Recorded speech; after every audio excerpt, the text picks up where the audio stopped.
Hi guys, this is Chandrasekhar. Today we're going to see one of the advanced concept in grid view. So what's going to be today's lesson? Today what we're going to do is uh, we're going to take or pick an image from our system, and then we're going to upload that particular image and store that one in our database. So once it is being stored in the database, what we're going to do next is pick that particular picture and then display that one on the grid view. So I have split this whole video into two parts. So the first part is going to be how to upload and store that particular image from our system to the database, the SQL database, and the second part is going to be how to retrieve that particular image and showing it in the grid view. So first let me show you what my application is all about.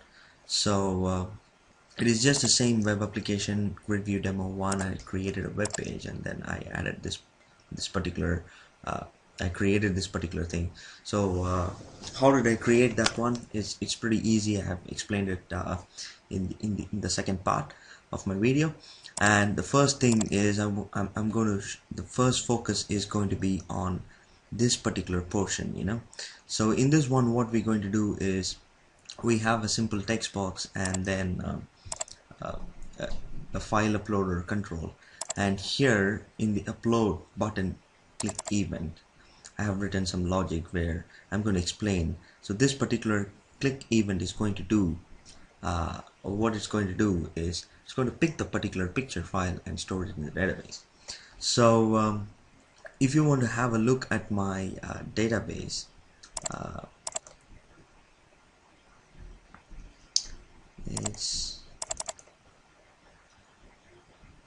it's so simple that I have an ID, I have an image name, and I have the image which is of data type image. So that's it. So the store procedure that we're going to use here is insert image store procedure. So this is how the store procedure is. It's going to receive the name and the image, and then it's going to insert. The ID is an automatic and auto-generated one. It's identity 1,1, so you don't need to worry about that one. So this is what my database architecture or the design is, and in this particular button click event I'm going to explain this particular logic. So what I'm doing is I'm checking the file upload control. This particular one, this file upload control is having a file. If it has a file, then we are going to upload that particular file. If it's not having the file, then in the text box 1 we're going to say a message displaying that please upload an image. So if it has a file, what we're going to do is we're going to create a byte array, and in this byte array I am directly instantiating the size of the array using the file upload dot posted file dot content length, which will give my image the pixel size or something like that.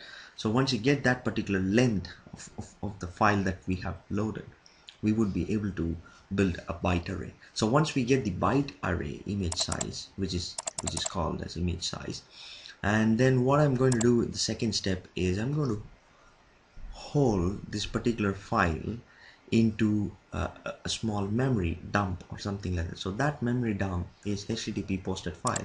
So we have a class called HTTP posted file, which is going to save this image on a particular memory dump. So once we have that particular image on the memory dump, it would be easy for us to read the particular file.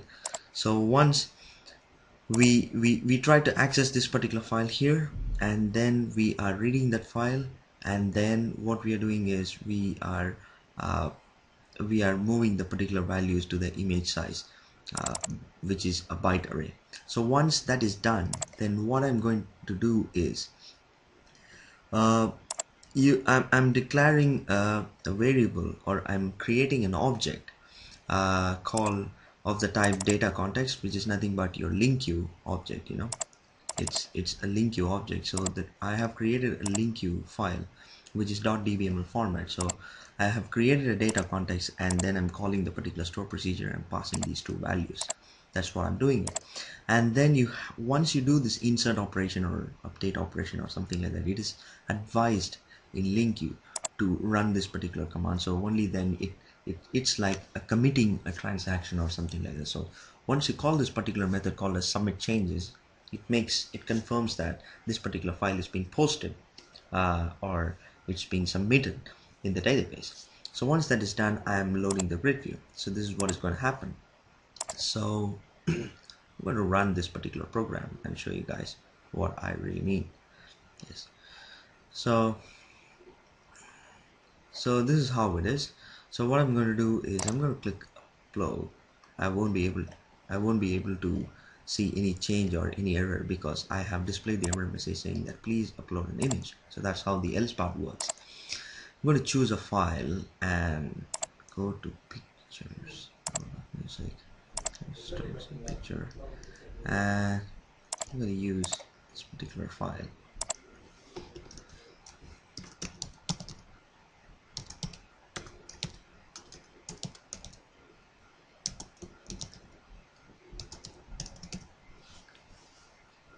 And then let me delete this particular thing. It's a kind of respect or something like that. So yeah, you can see this particular image is being uploaded. So how this one, the second part is the grid view picks that particular data which is being stored in the database. So we're going to check the database that whether this particular file is existing or not. So when I click upload, what happened was like it stored that particular value in the database, and then in the same load event I'm calling the grid view to hit the particular database, and then it displays this particular value that is being stored in the database.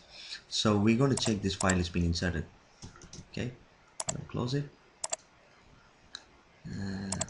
Stop this one. Let's open SQL Server Management Studio. Connect the database to dummy database. Select top 1000 rows, and there you go. We have the value here. So so that's how it is, and that's how it's really simple, isn't it? So in the second part, we're going to see how to make that grid view to pick the value from this particular table. So I hope this video would be informative and you guys would have enjoyed it, and catch you guys in the next video. Bye bye.